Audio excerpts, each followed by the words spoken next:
Hi, I'm Christy McDonald, and here's what's ahead this week on One Detroit. Understanding Michigan's redistricting process, now with a firm deadline. Also ahead, more flooding this past week stresses Detroit neighborhoods. Then Nolan, Finley, and Stephen Henderson on the next generation of leaders, plus how renters can get help if they're facing eviction when the ban ends in 2 weeks. And happy birthday, Detroit, looking good for 320. It's all ahead this week on One Detroit. From Delta Faucets to Behr Paint, MASCO Corporation is proud to deliver products that enhance the way consumers all over the world experience and enjoy their living spaces. MASCO, serving Michigan communities since 1929. Support for this program provided by the Cynthia and Etzel Ford Fund for Journalism at Detroit Public TV, the KRESGE Foundation, Community Foundation for Southeast Michigan. The DTE Foundation is a proud sponsor of Detroit Public TV, among the state's largest foundations committed to Michigan-focused giving. We support organizations that are doing exceptional work in our state. Visit dtefoundation.com to learn more. Business Leaders for Michigan, dedicated to making Michigan a top 10 state for jobs, personal income, and a healthy economy. Also brought to you by and viewers like you.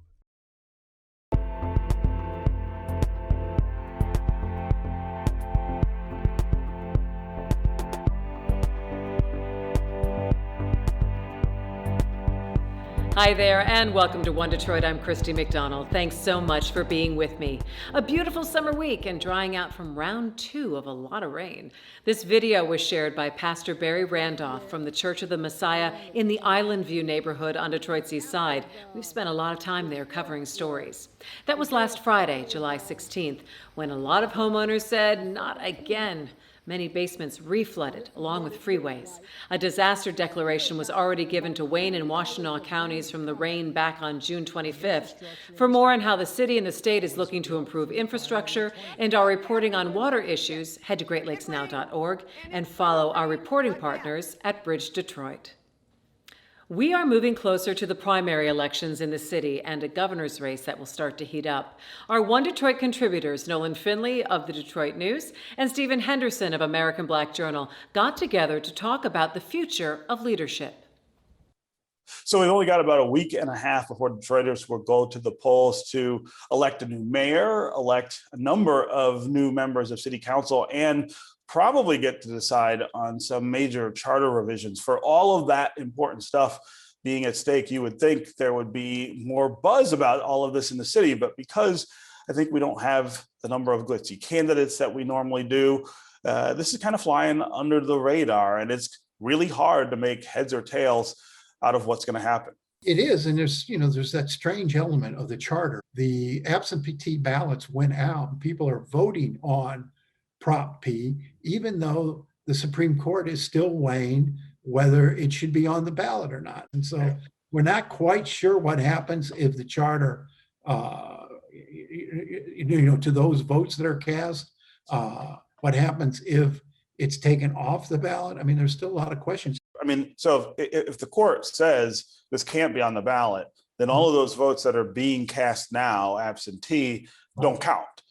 Because it won't be a question. Let's talk about the danger of that message in a city like Detroit, where people are already voting, are already questioning the integrity of the vote, already accusing Detroiters of cheating. You have a lot of Detroiters who are still raw about that, still thinking that people want to take the vote away from them. Imagine then if in the very next election, if you cast a ballot and it literally doesn't count. I mean, this is not a really great way to run a democracy. I don't know how you communicate it. I think the only thing worse is that if the charter passes and we have to live under it in the city of Detroit, they've sort of forgot the mission of a charter. A charter is supposed to be an operating blueprint. It's not supposed to be a point-by-point direction for how you run the city. I mean, you've got to give an opportunity for the elected officials to administrate. I mean, it's an example of some overreach. There's no question. There are some things that they're talking about doing there that I believe you cannot do in the charter, and that's why it ended up in court in the first place. But at the same time, I want to give a nod to the people who did this work. the work that they put in. A lot of people spent a lot of their time. They brought a lot of energy and imagination to this process. And a lot of the ideas they came up with are things we ought to be talking about in the city of Detroit and things that we ought to be working toward. The charter is probably not the right vehicle for those things. The legislative table is, right? This is where city council, if it were more a foil, for instance, to mayoral power, which it has not been, if it were more creative on its own in terms of what it wanted the city to look like and what it was willing to take initiative to do, we could be talking about those things in the right forum in Detroit and voting to do them. We have a real problem with the way that we deal with the water system in this city. That you have all kinds of people who are always on the verge of not having water. That doesn't make any sense. But we have vehicles for addressing it now. We didn't need to change the charter. In fact, I thought this whole process was unnecessary, that there was nothing so broke about the 2012 charter that we needed to come back and change it. But the other races, I mean, I thought they would be, and there may be a lot more buzz around the council races since there are 4 open seats. You got a lot of candidates running, some familiar names, but they don't seem to have a whole lot of those familiar faces you might expect clamoring for these jobs. You don't have a lot of familiar faces in some of the districts. In some others, though, you're seeing names crop up who have, I think, become part of the political fabric of the city through the district process. People who are doing work in those districts, people who are working with community groups and neighborhoods in those districts are now saying, hey, I'd like to represent this district. It's going to take a while for us to know who those kind of people are, because the city's a big place. Each of these districts has its own kind of life. At the same time, you've got folks like Fred Durhall, who is in the legislature, decided he's going to take a shot because he's like everybody else. You got Coleman Young, who also got term limited out of the legislature, who's running at large and has attracted the endorsement of both newspapers in town, Who'd have thought neither that? of whom didn't love him when he ran for mayor. What I was thinking, Steve, as I looked at the names on the ballot, looking for the future of Detroit, looking for those future leaders who might someday sit in the mayor's office, because I doubt Duggan's going to run for another term after this. I assume he's going to win this election. I don't see a serious challenge to him here, but where's the future on this list? It could be in some of these council races. If Coleman Young can win an at-large council seat in 4 or 8 years, it puts him in a position, if he does a good job and raises his name recognition and define, he's got this extra challenge, of course, of defining himself separate from his namesake, carving out an actual profile for himself. If he does that, he would be a very formidable candidate for mayor. I'm always counseling people, we got to be more patient around here. We only elected this first council by district group in 2013. It's only 8 years ago. That they haven't had enough time to figure out how it works and then to define themselves in a way that you'd see people really taking a huge shot at mayor. I think the story in the city still is Duggan and how powerful he is, how powerful he will be in this third term. I expect him to get north of 60% of the vote on the primary day. He could be north of 70 in November, and he will have $800 million of federal money to spend. Think of that third term. Think of any politician entering their third term with that kind of momentum. If he's smart, he'll spend some of that money to keep water out of people's basements, because I think that's that's an issue people are as angry about. We'll see on August 3rd whether any of this turns out the way we thought. Turning now to the Independent Citizens Redistricting Commission and the fast-approaching deadline for its work. The commission just finished the first round of public meetings across the state as they gather input to redraw congressional and state legislative maps for the 22 election. The meetings were on Zoom and in person through the 1st of July. A key part to the work is having the most recent census numbers, but thanks to the pandemic, those numbers will be 6 months late. So the commission asked the Michigan Supreme Court for a timeline extension to draw the maps. Well, the court denied it last week. The commission will not meet the constitutional deadline of November 1st, so look for more legal challenges along the way. One Detroit's Bill Kubota has been following the process and gives us an idea of how it works. Getting the political parties and their office holders to give up control of this process is hard. The process, electoral redistricting, there's a big change afoot. Well, what was the old way of doing it, which is the political way, right? Yeah, well, the last 2 times around, the Republicans controlled the legislature and the governorship. So the idea is Democrats might as well go home and watch football or something because they were going to play no part. This was going to be done to them, not by them. John Chamberlain's been a redistricting participant and observer since the 1960s, but it's just recently Michigan voters changed the game. Over 3,000 volunteers collected more than 425,000 petition signatures. Proposal 2 called for an independent citizens redistricting commission in 2018. It passed. Now the work has begun. Michigan's 83 counties signed, including Republicans, Independents, Democrats, and those somewhere in between. I've had 1 commission meeting under my belt, so I'm rolling. The commission's executive director, Sue Hammersmith, started last month. This is for the citizens, by the citizens of Michigan. So it's pretty exciting to be part of this historic work. The commission has a few other states to look to. California started their redistricting commission a decade ago. We are the 14 members of the California Citizens Redistricting Commission, and we draw the lines. The citizens of California were very happy with the outcome of that process, despite the fact that they were doing it for their first time. People recognized, Democrats and Republicans alike, that this was a better way of doing it. We'll keep it up. There are 4 Democrats, 4 Republicans, and 5 independents that serve on the commission. But this is all going on in the middle of a pandemic. How's that affecting things? Well, it's going to be much harder in a pandemic to speak directly with people. Point in case, we're on Zoom today. In some respects, maybe that'll open up options for people to speak up. Rebecca Zatella, attorney with 4 children and now a redistricting commissioner. I was very surprised that I made it on the commission, but I'm very happy to have this opportunity. She joined as a political independent. I think the workload is going to pick up in the summer as we get closer and once we get census information so that we can actually start possibly redrawing maps. But for right now, it's about every other week or every week of about 4 to 5 hours of meeting and then outside prep. There will be at least 10 public hearings. Will they be virtual, in person? Don't know yet. A lot to talk about. State House, Senate districts, and those congressional seats. There's no doubt that we're going to lose another congressional seat. I think we're pretty much, no matter what happens. Kurt Metzger, Pleasant Ridge mayor and demographer.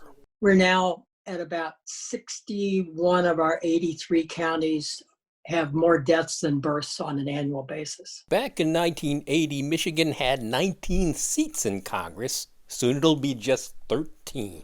Every 10 years after every census, we keep losing. And none of this is really a surprise. I know there was a big effort to get the census numbers as close as you can or get the numbers up. Right. But there was still probably not much hope of saving that seat, was there? No, I mean, all the forecasts had had us losing a seat, and Michigan did as well as one could expect in the census. Michigan's overall census response rate in the top 10, but in cities like Detroit and Flint, not so good. Lower numbers there and the shift in population, that's expected to affect how congressional districts will be redrawn. I think this time around, you've got a large movement of African Americans into both southern Macomb and southern Oakland. With the Voting Rights Act, 2 Michigan districts need at least 50% African Americans of voting age, leading Kurt Metzger to speculate what's ahead. Andy Levin might get upset, but I think the 9th district is the one that's going to have to go. We can't have as many districts in Southeast Michigan. And the 9th district takes in southern Oakland and southern Macomb. And I think that that's going to have to, the 13th or 14th or whatever they're renumbered, will have to take in a larger section of southern Macomb to get that African-American community. High on the priority list, the commission must consider something called communities of interest. Communities of interest. Right. Is that a term that you use in your trade? Well, I'm learning more and more about communities of interest every day.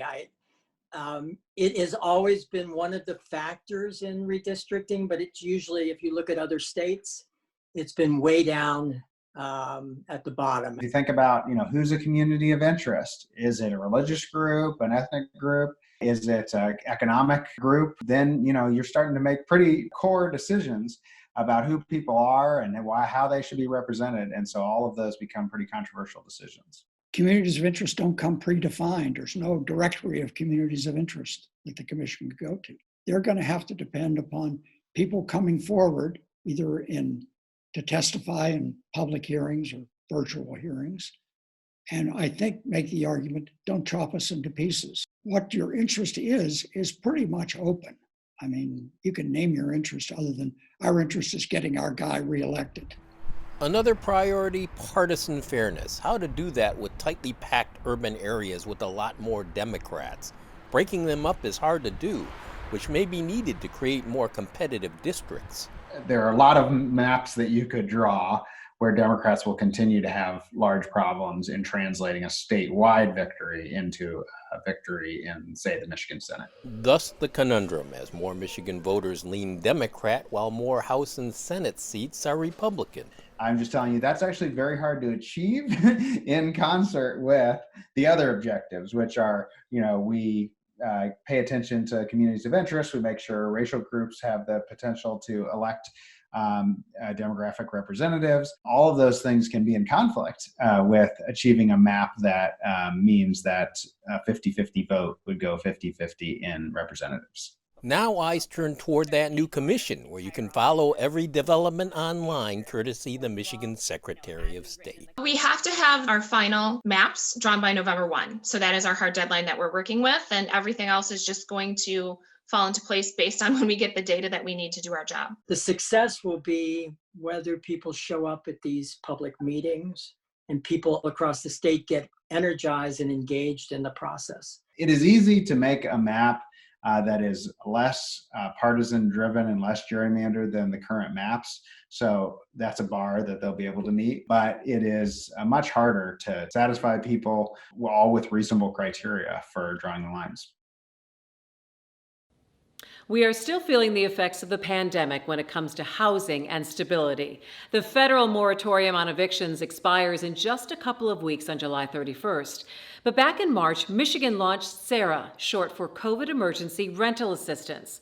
One Detroit's Will Glover got in touch with Lakeshore Legal Aid to talk about the process for getting assistance. He spoke with Ashley Lowe, LLA's executive director, and Kellie Foster, the head of LLA's Detroit Eviction Prevention Program.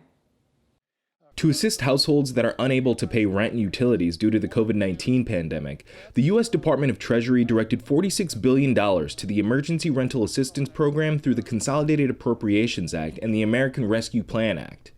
The Michigan State Housing and Development Authority set aside $620 million of those federal funds to help tenants facing pandemic-related hardships to avoid eviction while also making sure landlords can recoup owed rent through Michigan's COVID Emergency Rental Assistance, or SARA program, that's administered through local nonprofit agencies like Lakeshore Legal Aid. Who is it for? What is it supposed to do? Give me the rundown, the basics of, and what can people expect? The SARA program is actually a follow-up program to what was called the Eviction Diversion Program that was in place in 2020. And so the SARA funding provides a couple of different things. So one is it pays for legal aid attorneys to represent tenants on a limited basis. And then there is the rental assistance. It pays for rent that could go back to March 2020 until today. You could be eligible for future rent. So that could be 3 months of future rent. But if you're still having a financial crisis after those 3 months, you can recertify and potentially get even more rental assistance going forward. It also pays for back utilities and forward utilities, and it also will pay for internet expenses. Forms needed for assistance include a completed SARA application, past due rent notice, the most recent lease agreement in the tenant's name, and all utility statements the tenant is responsible for, including an internet bill if applicable. One of the main differences, though, is that a case doesn't have to be in court to be able to access these funds. Somebody doesn't even have to have necessarily a notice of eviction, just a notice that says you're behind, and that's enough for people to start in the system. How would someone find out or know if they are eligible for this assistance? You said something about a portal, but is there another, basic earmark that like, oh, hey, I'm having trouble with this, I'm probably eligible for this program? Yeah, so it's for people who live below 80% of the area median income.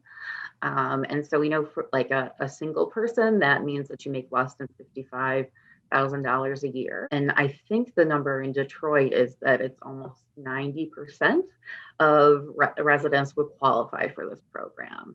Obviously, the amounts that people get, I'm sure, will vary based on what their needs are, but where does the money come from? And is there any responsibility for people who receive this help to pay it back, or are there tax implications that they need to be aware of going into this?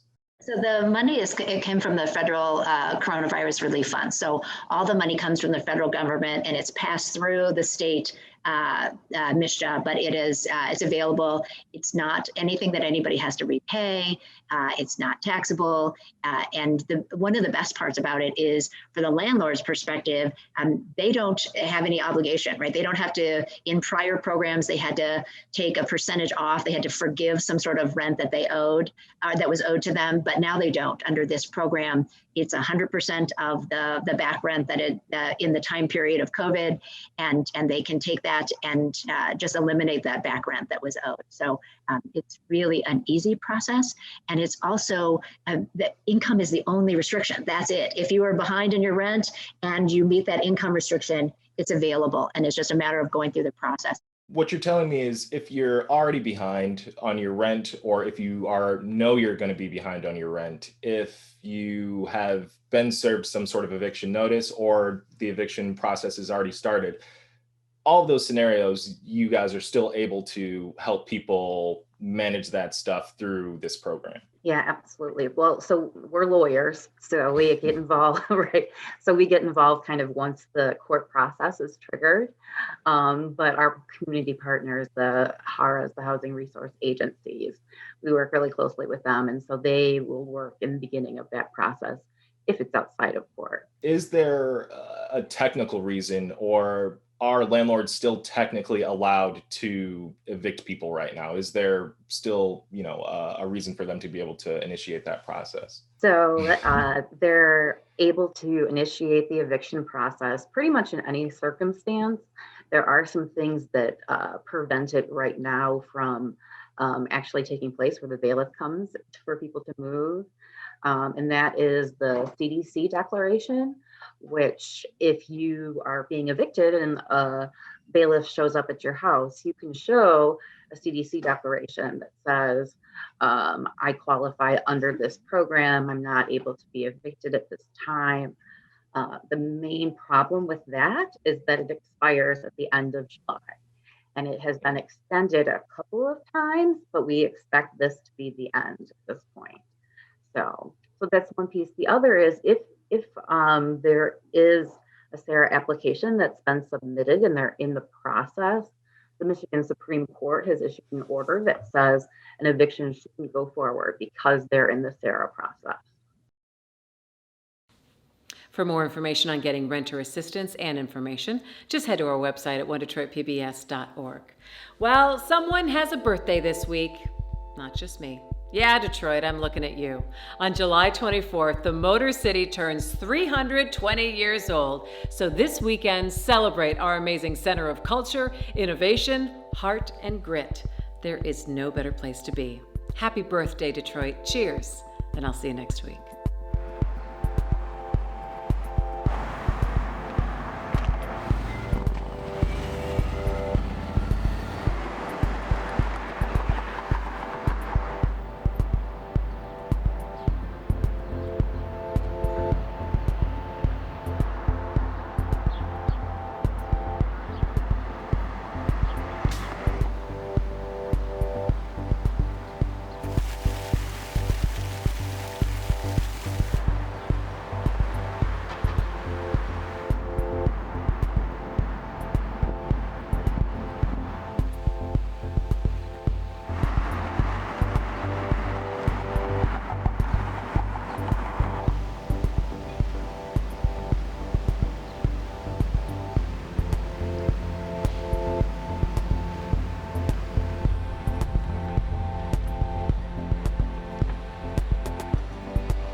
You can find more at onedetroitpbs.org or subscribe to our social media channels and sign up for our One Detroit newsletter. From Delta faucets to Behr paint, MASCO Corporation is proud to deliver products that enhance the way consumers all over the world experience and enjoy their living spaces. MASCO, serving Michigan communities since 1929. Support for this program provided by the Cynthia and Etzel Ford Fund for Journalism at Detroit Public TV, the KRESGE Foundation, Community Foundation for Southeast Michigan. The DTE Foundation is a proud sponsor of Detroit Public TV, among the state's largest foundations committed to Michigan-focused giving. We support organizations that are doing exceptional work in our state. Visit dtefoundation.com to learn more. Business Leaders for Michigan, dedicated to making Michigan a top 10 state for jobs, personal income, and a healthy economy. Also brought to you by and viewers like you.